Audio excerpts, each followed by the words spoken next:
Welcome back to the Barrel Talk Podcast. We're back with another episode of Let's Talk About It. The NBA draft is just a couple of days away, so it's time to get out another mock draft. I'm going to have two more coming out, including this one I'm about to do now. With this mock draft, we're going to be having some fun, doing a lot of trades. I feel like this is one of those drafts where a lot of trades could go down on draft night.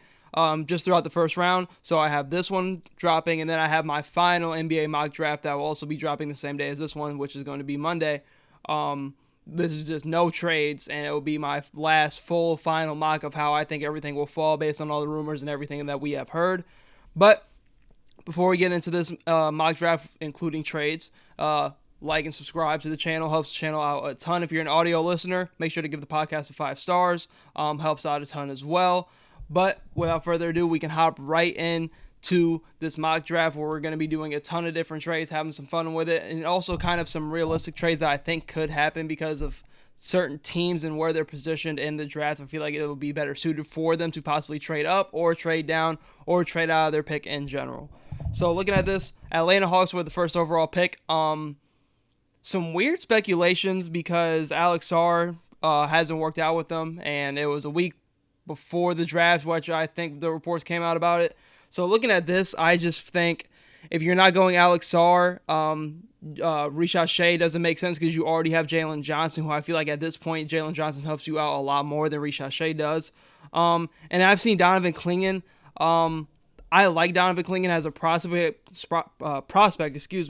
but I do think Clingan at number 1 is just too rich. I think he is somebody that is really his rookie year is really going to depend on where he does end up. And I think in Atlanta, I think they just go a different route here.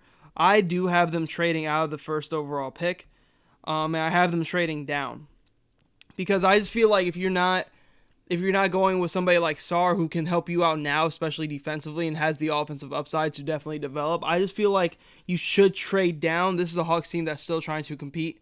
So before I get into the trade I have for the Hawks, I'm basing this off of a trade that I have done on other episodes and have kind of just thought of in general. I have that trade in mind, acting like it's going to actually happen. This is where everything kind of clicks and makes sense for me if you're an Atlanta Hawks fan. So bear with me. So for this trade, I am automatically thinking you're moving DeJounte Murray and Clint Capella. So if you're moving those two, I have the mindset of you're trading them to the most make sense situation is with the Pelicans. Pelicans get DeJounte Murray, which could be their point guard next to CJ McCollum, and then you get Clint Capella that can be an athletic lob threat big next to a Zion Williamson. The spacing might not already be there, but you're getting a DeJounte Murray for 4 years, and then to pair up with Zion on his long-term contract, and then you have Clint Capella on a 1 year, so if it doesn't work out, you can hit the reset again in the free agency market to try to get that best fitting center. So looking at this, or if you're the Pelicans, you can also draft somebody. So looking at this trade I already have in my mind, it's going to be DeJounte and Clint Capella to the Pelicans for Brandon Ingram and whatever the Pelicans. I've seen Dyson Daniels. I've seen some Jordan Hawkins. But I'm of the mindset you're just getting Brandon Ingram. The main thing is you're getting Brandon Ingram, and let's say, for the sake of things, like Dyson Daniels, right? That's one I've seen mocked a ton, is Dyson Daniels and Brandon Ingram. So let's just say the first trade I have before I get into the other Atlanta Hawks trades that I'm going to do for the first overall pick is DeJounte Murray, Clint Capella for Brandon Ingram, Dyson Daniels. 2 for 2, that's the trade I have. So my doing that trade makes it a lot easier for me to get to work and trading this number 1 overall pick because you're not pairing it up with DeJounte or Clint Capella. I don't think so. And I do think you're just trading down. You still want to have a draft pick in this draft because I think there's a lot of solid role players that they could go out and get. But with this, I already have the mindset of DeJounte Murray, Clint Capella for Brandon Ingram, Dyson Daniels. And this trade I have here is them trading down with the Portland Trailblazers for 7-14. The Portland Trailblazers move up to the number 1 overall pick.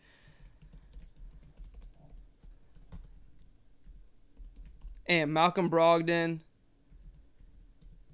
Ayton, 7th and 14 go to the Hawks, and the Blazers get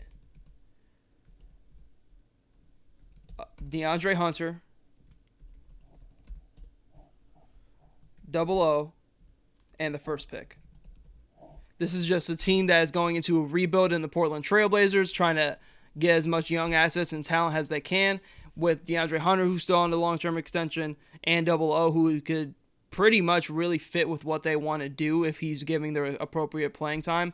And with the Hawks, you're completely reshaping the roster and getting Malcolm Brogdon, who can be a Swiss Army knife guy, who can start next to Trae Young, who can come off the bench. He kind of gives you a little bit of everything in that backcourt.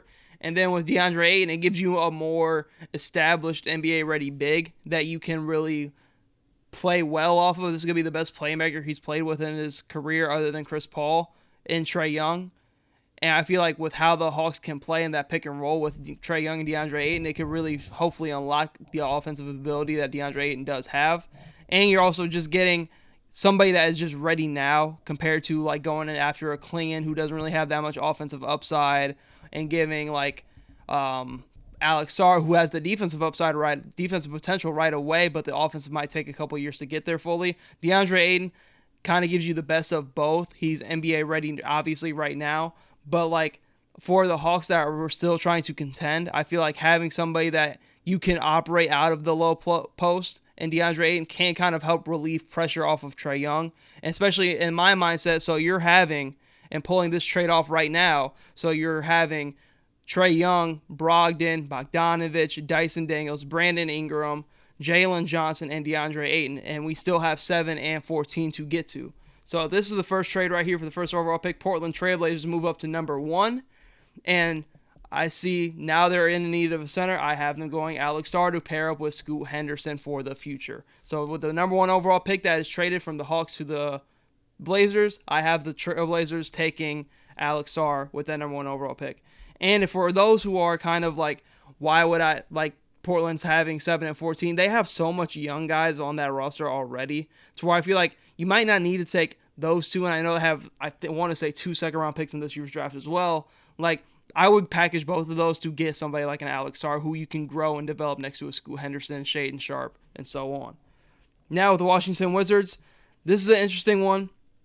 I have them staying in this pick. I just think it makes sense for them. I think when you're looking at, they're obviously need that point guard. I get it. But I think Rishon Shea, you don't pass up on. I think Kyle Kuzma is somebody that you can definitely find a way to move in this offseason to open up space for Rishon Shea. And you got to think you still have the 26th overall pick in the first round who you can get a point guard down the line. Because I just don't really think point guard wise, and you could also go into free agency. There's a world where they clear up a ton of money. This free agency to go try to maybe overpay and go Houston Rockets route, overpay somebody, like not saying Fred VanVleet's obviously not a free agent, but somebody of that mold to kind of take the blueprint that the Rockets did and bring in like more of a veteran guard with all this young talent to kind of be that leader and that presence for this team. So I'm going to go number 2. I think Washington just stays and takes Rishon Shea and then just ends up flipping Kyle Kuzma for something later on down in free agency. Houston Rockets at 3. This is where I have another trade going down.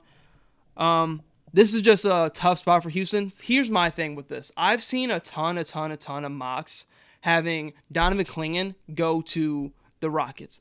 I don't think it makes sense whatsoever. I think it's one of the worst mocks I've seen, because what sense does it make? Your best player for if you're the Houston Rockets right now is Sengun.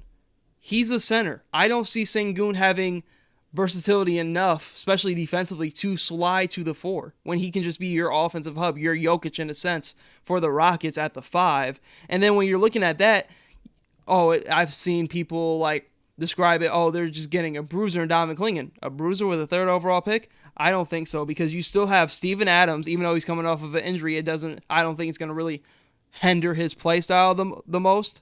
So you still have him on 1 year of his deal unless you flip him. But I think Steven Adams can be a great backup, especially to somebody like Sengun. And you still have Jock Landale, who's a serviceable backup on the contract for 3 years. So you have 3 centers already. Why would I waste the 3rd overall pick on a center when your best player is a center?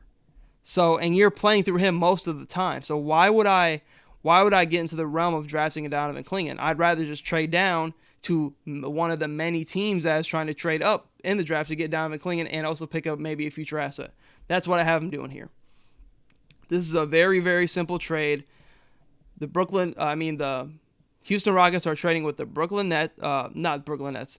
Houston Rockets are trading the 3rd overall pick to the Memphis Grizzlies for number 9. And Memphis is trading up to 3. And then the Houston Rockets are also getting a 2026 first unprotected from Memphis as well. So this is now Memphis' pick at 3. They're trading up to get Donovan Clingan to be that front court mate with Triple J. So Triple J, Donovan Clingan. You're not really worried about the spacing aspect because Jaren Jackson Jr. can space the floor. This gives kind of the Memphis Grizzlies that Steven Adams replacement that they never replaced from last year. And Donovan Clingan, I love this mock. I just don't think he slides to them at 9 anymore, depending on especially how rumors and mocks have come out about like the Hawks possibly taking him. I think Memphis is a prime team to trade up to get Donovan Clingan. And if you're Houston, you're doing this because you can get the guy you want later on. And I feel like adding just another first round pick can help you pivot to being able to use that first round pick in a trade for a star player down the line. This is really just Houston adding some assets to be in a position to make a future big time move. And with them, I've also seen like Reed Shepherd. I'm going to make a pick at 9 for them that I think is just a way better fit. So looking at this, the Spurs. Have the Spurs staying pat. I think this is too good of a spot for them to pass up on. I think they just take Reed Shepherd. He falls right into their lap at 4. And I just think it's the perfect no-brainer pick. I love Reed Shepherd and his fit spacing-wise and his ability to just be the 1 or 2 guard. I feel like he is the perfect player to put next to like a Wemby because he can space, he can do everything offensively. He's not going to be a ball stopper at all. He's somebody that you can trust to go out there and be like, all right, we're getting Wembanyama involved in the offense every single time down the floor, and I think Reed Shepherd can definitely do that with his shooting ability. I think he's probably the best pure shooter off the catch in this draft, and I feel like him next to Wemby for the future is going to be nice. So the Spurs get Reed Shepherd at 4. Detroit. In a weird position. Obviously, Monty Williams isn't with the team anymore. So when I'm looking at this, I've seen a lot of different picks for them. I think they need to go in a different direction. I do have them trading down because I've seen a lot of Buzelis mocks, and as much as I like Buzelis, I just think Detroit is in a position where they need to go get some talent now because with them, they don't have their first round pick next year. So they have no incentive to just be bad. So I think you need to go out, trade down, still be able to draft somebody that you like at 10. And I do have them trading with the Utah Jazz. I have the Utah Jazz trading up to 5 from 10. And I also have the Detroit Pistons taking a shot on Lauri Markkanen, seeing if they can be able to extend him. Maybe he wants to stay on the last year of that deal. Jazz aren't losing him for nothing. They're trading up in the draft to get somebody to replace him. And then the Jazz are also getting a top 3 protected pick in 2027. So the Pistons are getting Lauri Markkanen in 10. And the Jazz are getting a top 3 2027 protected pick and number 5. So the Jazz are moving up. Pistons are getting Lauri Markkanen to pair next to a Kate Cunningham to get some more talent over there, and they're still going to have a boatload of cap space to use to possibly extend a Lauri Markkanen and to also bolster up this team for next year because, like I said, they don't have their first-round pick next year in a very loaded draft. And I just feel like they are in a spot where they need to just add NBA-ready guys. When you look at their roster, like Detroit just doesn't have that many good actual players on that roster. They have no spacing. I feel like Lauri Markkanen helps with that and also gives them more versatility in that front court. And they just really, I think shooting is the main problem, but they just don't really have that or a bench. And I think they really need to bolster up this roster with just better NBA talent to really progress Kay Cunningham and Nassar Thompson and Jalen Duren further. So with this pick, Utah Jazz, they're just going to go out and replace Lauri Markkanen with Montez Buzelis. Super high upside guy. I mean, if he shot better in the G League Ignite, you could really argue he would be a lock for the number 1 overall pick. But I feel like him and Utah and what I have them doing later in this draft, really going to set Utah up really nicely for the future. Charlotte, At 6, I thought about trading this pick, but I think this is just a no-brainer fit-wise. For somebody that I've seen in mocks just slide down the board, which I just don't believe that this player should even go past Charlotte, in my opinion. I see Stephon Castle here. I'm not going to go that route because I just feel like LaMelo, and I've heard reports of Stephon Castle want to be a franchise point guard. I just feel like there's a better fit out here and this on the board right now. I'm going to go Ron Holland. I think this is a no-brainer pick. I think you pair Brandon Miller and Ron Holland up on the wings for your future next to a LaMelo Ball. I think these can be your kind of 3 building block pieces for the future. And if you're the Hornets, getting somebody who is already going to be a really positive defensive player can really help this team going forward. And I think he can fit nicely, and his offensive game can actually grow playing next to a LaMelo Ball in transition for sure. So number 6, no-brainer. I'm not going to overthink it. Ron Holland to the Hornets. You could even argue him going probably higher. Now with the Hawks, 7th overall pick, and I'm still at the point now where I'm thinking the Hawks could still flip this pick. I think if you're the Hawks, you can still flip this pick and possibly trade down again, which is what I have them doing. Because I just don't feel like any of these guys on the board really fit them, and I feel like they could just go pivot and make another move. So now looking at this, I have them trading down. Have the Kings trading up. 7 for 13. The Hawks also get Davion Mitchell to kind of give them that pest defensive guard off their bench. And I feel like he's kind of run his course in Sacramento and could be a great fitting piece next to like a Trae Young, who gives them a completely different type of guard defensively, who can kind of be that pesty off the bench for them. And now the Kings are now up at 7, and I have them drafting a great fitting piece now, because you got to think now they still have Malik Monk. They got him on a very, very good deal. I kind of predicted him staying. I didn't really think he would want to leave.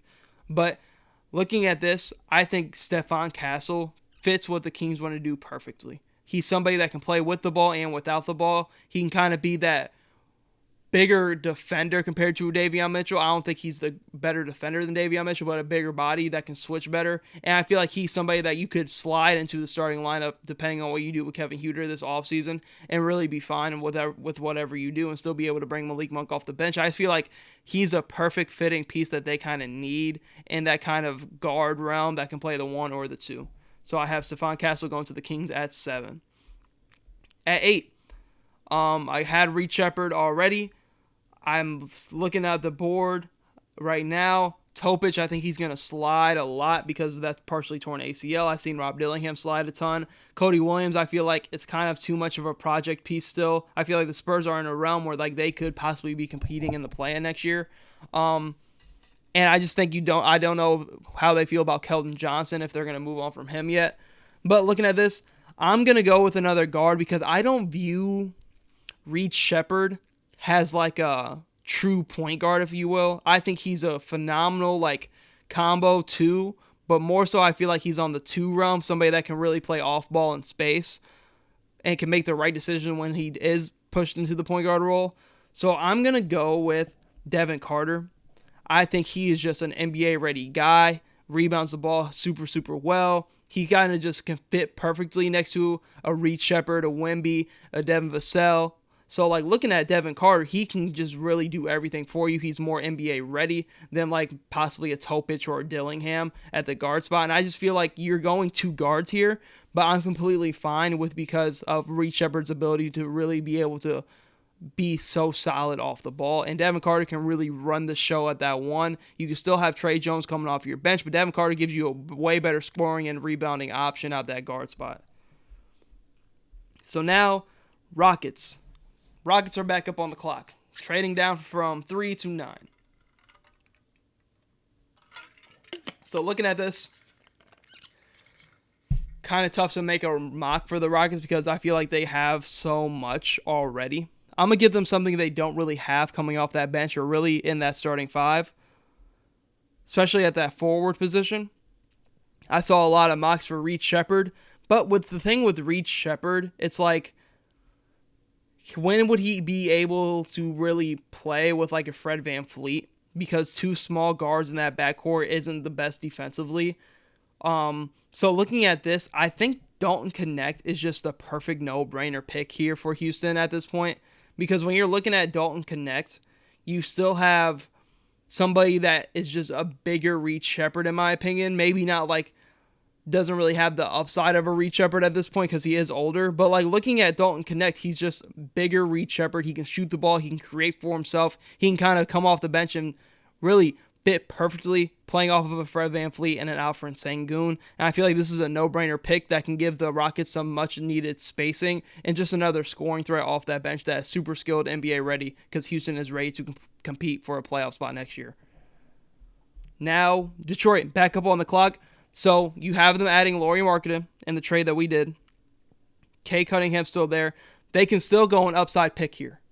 I've seen a lot of Buzelos mocks, but they can still go an upside pick, and I have them going Cody Williams. I think Cody Williams can still give them that upside pick for the future that can possibly play right away depending on what they do in Detroit and how they feel about their roster and what they do in free agency. So now, Chicago Bulls, this is a pick that... So the Josh Giddey trade has happened.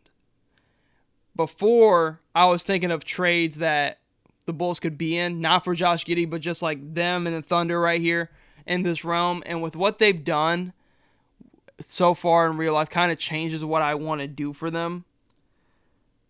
But it's so interesting to me what they do here. God, it's so interesting. Because, like, they have so many moving parts on this team. Like, I've heard Lonzo's probably getting bought out. Zach LaVine still is going to probably get traded. You don't know what you're doing with DeMar DeRozan. You still have Vucevic. I could see the need for going center here, but that forward spot, like, what's going on in that forward spot? Like, Patrick Williams, what are you doing with Patrick Williams? I think with how the Chicago Bulls mindset is, I think they go forward here, and I think they go more of an NBA-ready guy because you don't need Dillingham or Topic or Collier. So, looking at this, Saloon, too much of a project, but I think they go with an NBA-ready guy. Tristan Da Silva, somebody who can come in and kind of replace a Patrick Williams if you wanted to just wash your hands with that whole situation and kind of give you that same production that Patrick Williams is giving you, somebody that can do really everything, that can be a great piece to pair with Kobe White, even though he's a little bit older, that can just help grow the development because he's somebody that's NBA ready, that's going to fit on any team he goes to. And I feel like him on this Bulls team, which the Bulls team I feel like never actually bottoms out. They always end up with like this kind of draft selection. I think Tristan Da Silva can be a nice building piece to what they want to do in the future. So now looking at this, OKC Thunder. OKC Thunder. This is where I have them trading down. I think this is a perfect time to trade down. So I have them trading down with the Milwaukee Bucks at 23. So the Bucks are trading up to 12. And the 33rd overall pick is going to the Bucks. And the Thunder are getting their center to pair with Chet Holmgren in that front court. So this trade is going to have the Thunder trade down basically to 33 and get Brook Lopez for the 12th overall pick. Now you might think, Brook Lopez is old. Why would the Thunder do this? The Thunder, I feel like, are in the mindset of drafting more so for fit on this roster.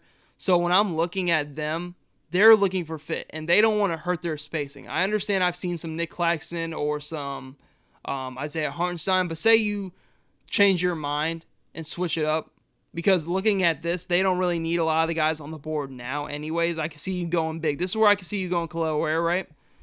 But I feel like this team is still so young that they're missing that vet.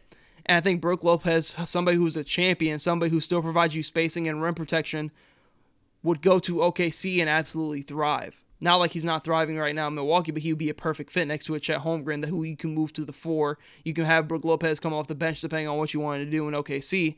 But you're still having a early second round pick, and you're adding Brook Lopez, who can be the perfect fit because he is the perfect stretch 5 who can still protect the rim. He's older on the older side, but that might be in OKC's benefit to have somebody older like a Brook Lopez rather than having another young center on his rookie rookie year trying to figure it out with this OKC team is ready to compete and win a championship. Brook Lopez with OKC can give them just that. And if you're the Milwaukee Bucks, you're trying to free up as much money as possible to reshape this roster. And I feel like Brook Lopez could be out the door with that. And if you're OKC, if it doesn't work out, not the end of the world. He's on a 1-year contract for $23 million. If it works, great. If it doesn't, you can wash your hands with it. But I think Brook Lopez to the OKC Thunder could be a perfect fit that people aren't really talking about. So with the Bucks right here, with this pick, now you're at 12. So you have 12 and 23. I think this is a very interesting spot because of what the Bucks need. I think the Bucks really, really, really need somebody that can come off the bench and defend and create their own. I see Isaiah Collier here. I see Jared McCain, who can provide them some spacing. I see Jacoby Walter. Interesting spot. You have Khalil Ware still here. Tyler Smith is still here. This is interesting. I'm kind of talking myself into a bunch of different selections here because you do still have 23. So you could address kind of that big man spot at 23. But I'm going to go with a route of spacing and some defense. Somebody, because you got to think you're probably losing Malik Beasley. You kind of need an upgrade over Pat Connaughton at this point. I'm going to go Jared McCain. I'm going to go Jared McCain here to Milwaukee at 12. He can kind of be that Malik Beasley replacement. And I think they're going to really be looking forward to possibly, like, say this were to happen in real life, they can draft Jared McCain who can replace Malik Beasley and then go get a big at 23. Because I just feel like Brook Lopez has kind of ran his course on this team, and I think they kind of need to go in a more athletic direction. Compared to Brook Lopez and OKC, they have so much athleticism already. His spacing and rim protection ability alone just would make his job a lot easier, I feel like. But at 12, I have the Bucks going Jared McCain. Now, the Hawks are back up. The Hawks are back up on the clock.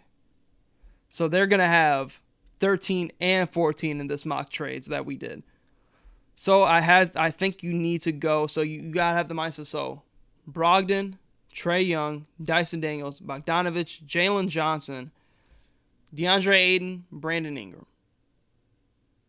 That's who you have. You still have like AJ Griffin on your roster as well.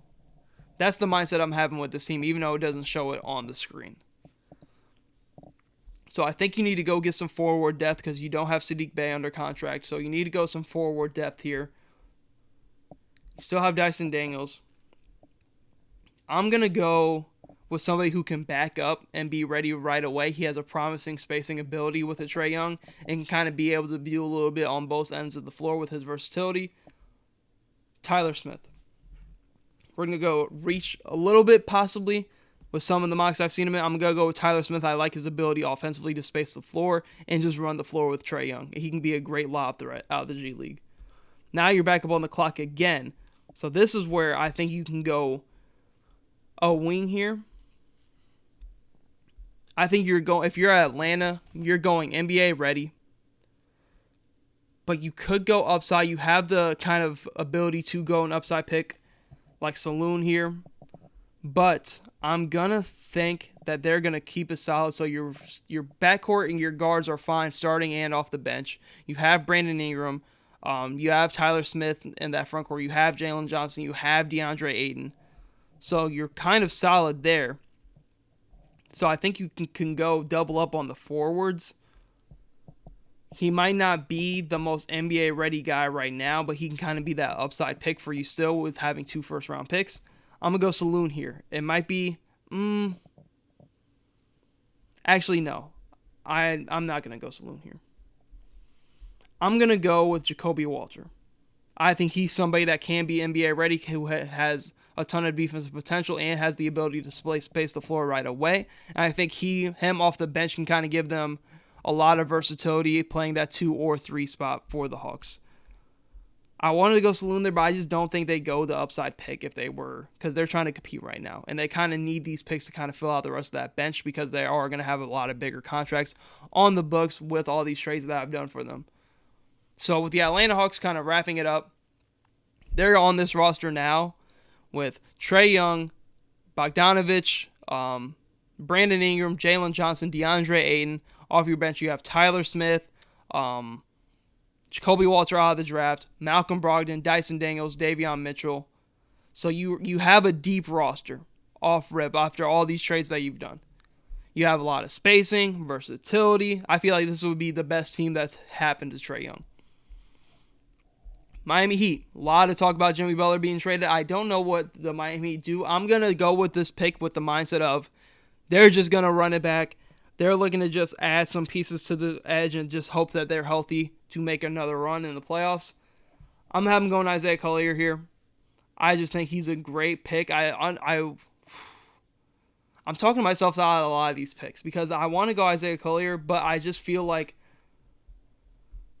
you have Terry Rozier and Tyler Hero still, and I feel like the backup big spot next to Bam needs to be addressed. I'm gonna go Khalil Ware here for Miami at 15. I just think it needs to be addressed. He's somebody that can play next to a Bam Adebayo, is super athletic, has great rim protection ability, and the ability to possibly space the floor at some point. But I've seen a lot of Isaiah Collier to the Miami Heat, and I just feel like you can't really go him or Dillingham because they're just too kind of similar to like Terry Rozier. And I just feel like Terry Rozier's value is going to take him a year for you to really trade that contract.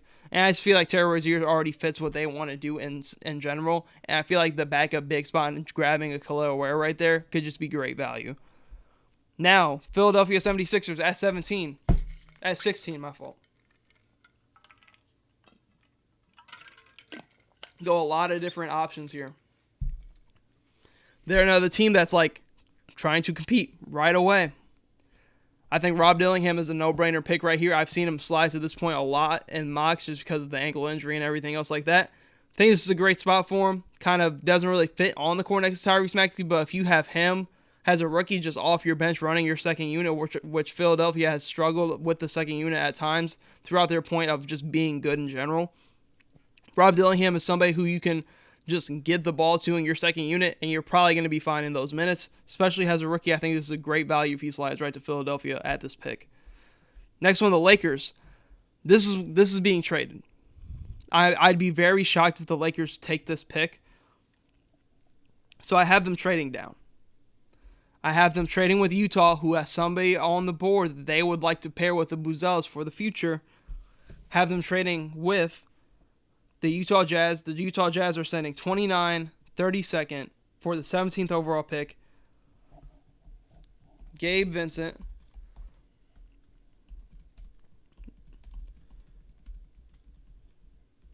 Jalen Hood-Schifino in the 17th pick. And the Lakers are getting Jordan Clarkson. So the Lakers are adding spacing and Jordan Clarkson, somebody who can come off the bench or start and just really be a bucket getter for you. And the Jazz are getting Gabe Vincent to make salary work. Jalen Hood-Schifino, who was a rookie last year, who can really get a better opportunity in that rotation in the Utah. And with the Lakers, you're adding another second-round pick early. So you already have a late second or early second, and you're trading back to the end of the first round, where you can probably just still get an NBA-ready guy, which you could get here. And you're adding Jordan Clarkson. The main thing, you're adding another second so you can feel safer drafting somebody like a Bronny James and getting somebody that's NBA ready in the second round. So looking at this, if you're the Jazz, no-brainer, because you're not tripping about Nikola Topic possibly not playing his whole rookie year. Getting Nikola Topic, Montez Buzelis if you're in the draft, and this is how it played out for these trades for the Utah Jazz. So in this draft, the Utah Jazz are getting Nikola Topic at 17, Buzelis at 5 with the trade-ups. Now the Orlando Magic. Orlando Magic, a team that needs a ton of spacing, has some cap space to address that in free agency. Right now, I think they could just use a nice little connecting piece off that bench that can just shoot the ball for them. I see Johnny Furphy here, gives them some size and some shooting. Don't know what they do with guard here. I don't know what they do with the guard. I see Isaiah Collier still right here. Where do you go here if you're Orlando? Let me know in the comments, because Orlando's a tough team because they could have so many possibilities and avenues to get better in free agency, to where like their draft pick position is kind of weird, especially with who ends up on the board here in this mock. Like, you don't really need to go big here at all. Like, man, maybe they just go for like a nice connecting piece that's kind of more NBA ready now.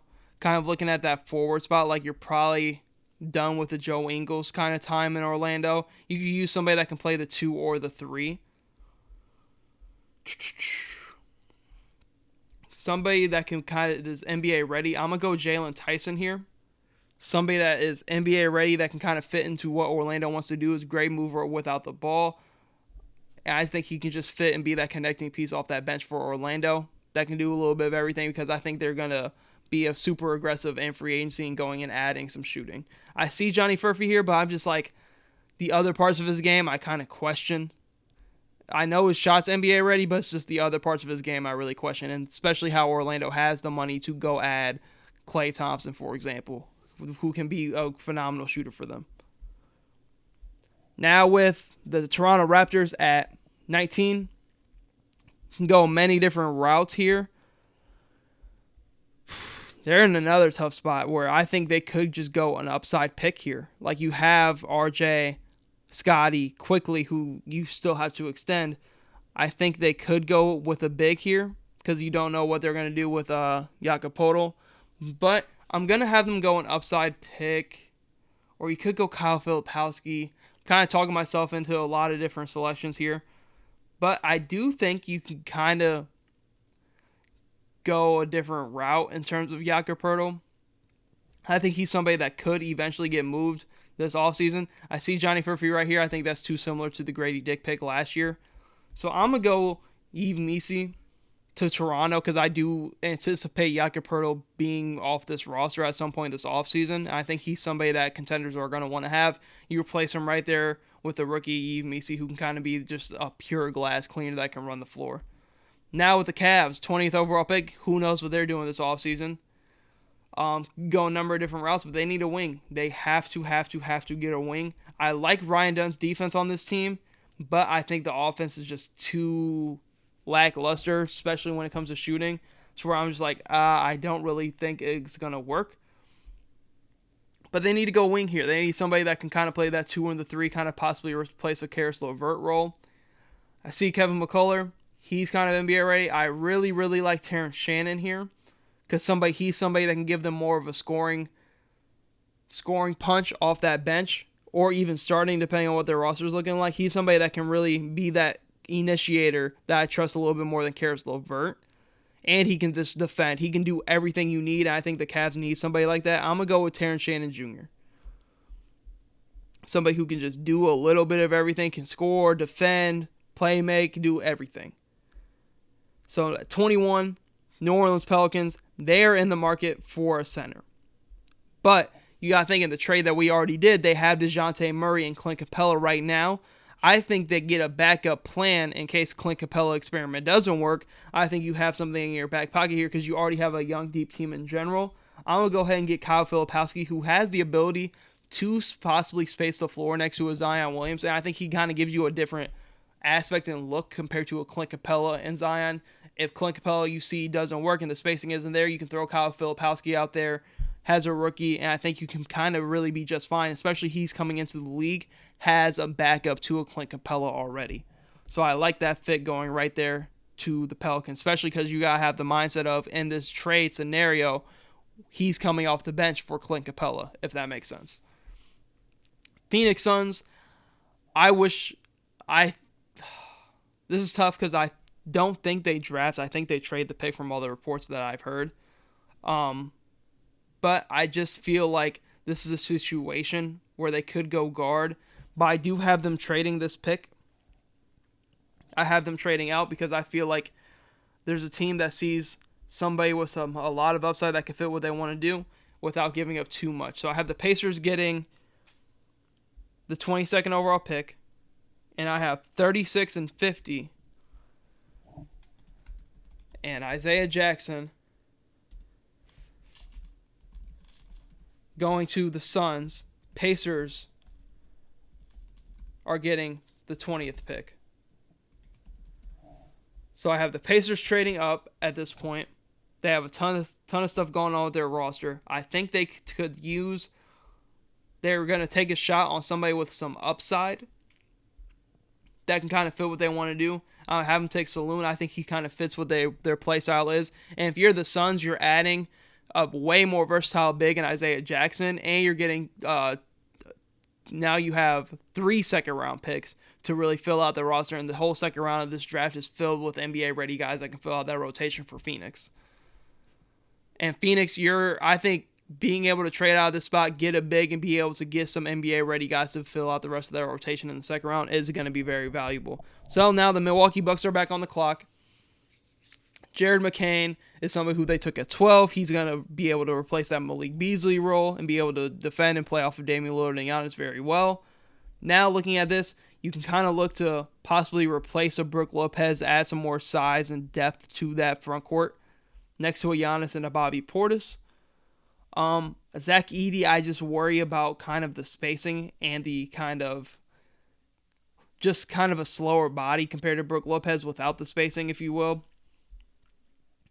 But I do think they're going to be able to possibly add a big, because I really, really like Ryan Dunn here defensively, but the spacing is also in question.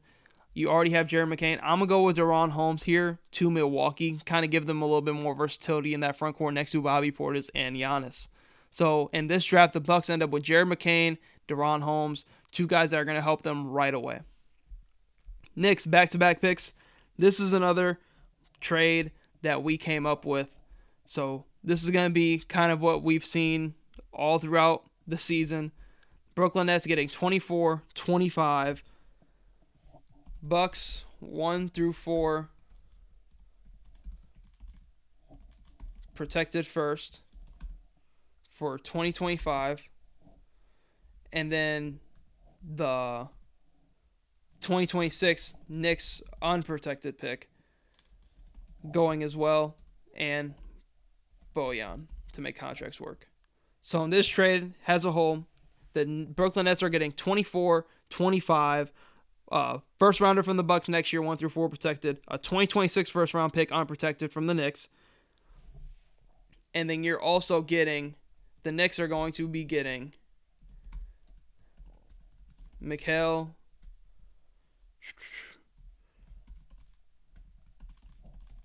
Bridges in this one. So now the Nets have 24 and 25. They're going to take some guys with some high upside. Keyshawn George, who can kind of replace that Mikal Bridges and be able to grow there in Brooklyn. And then Bobby Clement, another guy with a ton of upside. So I got them drafting 2 back-to-back guys with upside, and Bobby Clement and Keyshawn George. Now, with the Washington Wizards, they are back on the clock. They need to address the center position. I think Rishad Shea is a phenomenal pick at 2, but I think they go with Zach Edey here. They have a need at the center position. I think Zach Edey can go in there and thrive. Like I said, I just feel like they could be in the realm to possibly overpay for somebody for that point guard position, and I feel like they could possibly be just fine because I see Tyler Kolek, but I'd rather just take the chance on somebody like Zach Edey with what you have on your roster already, and you need a center position very badly. Now with Minnesota Timberwolves, they're going to stay in this current position right here.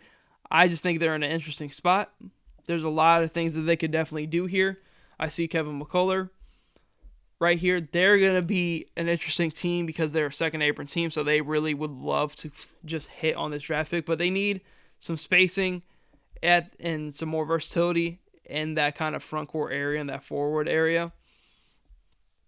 Because, where do you go here? You could possibly use a backup guard. Maybe an upgrade at that position could help you. I think you just he's sliding so far down this board.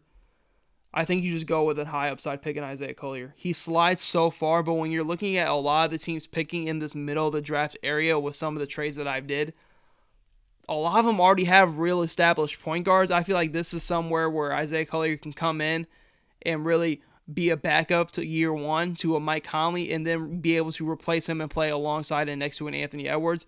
It's honestly a steal. Isaiah Collier is still one of the best guards in this class, but I feel like with how the mock for me shaped up, I feel like he slides down really far because of some of the trades, obviously, that I've done, and just because a lot of those teams in that middle part area kind of have more established ready guards already. Now with Denver Nuggets, they're on the clock. They could use a better backup guard who can create for himself. I had two guys I like here. I like Baylor Shireman. I think he kind of gives them just a shooter off that bench that they really don't really have. But they need to go with somebody I feel like can come in right away and help them. I'm going to end up going with Baylor Shireman here. I think he can come off the bench, be kind of like a Joe Ingles-esque, kind of be able to play make with the ball at times and really be a catch and shoot guy playing off of a Jokic because they don't really have any real shooting come on off the bench. Now the Lakers, they have a Jordan Clarkson, you have Austin Reeves, you have another second if you wanted to go the Bronny James route. So looking at this, I think they're going to want to get an NBA-ready guy more so in the market and free agency to pair up with Anthony Davis. So I'm going to go with them getting a guard because I don't think D'Angelo Russell is going to be on the team next year. I think you go Bud Carrington, somebody who can just be able to go get a bucket off your bench right away in the league, who has great size, who can defend. He's somebody who I feel like the Lakers can definitely play year one off that bench. Now the Boston Celtics, 30th overall pick, go a number of different ways here. Looking at this, I see Johnny Furphy, Ryan Dunn. I think they go with more NBA ready.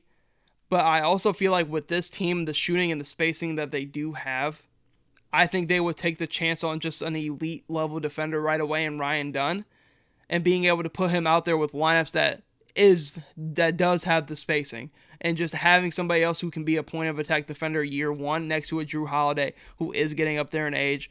Also a Derek White. Having somebody like a Ryan Dunn coming off your bench can be very, very solid. I see a lot of them going, a lot of mocks going big here.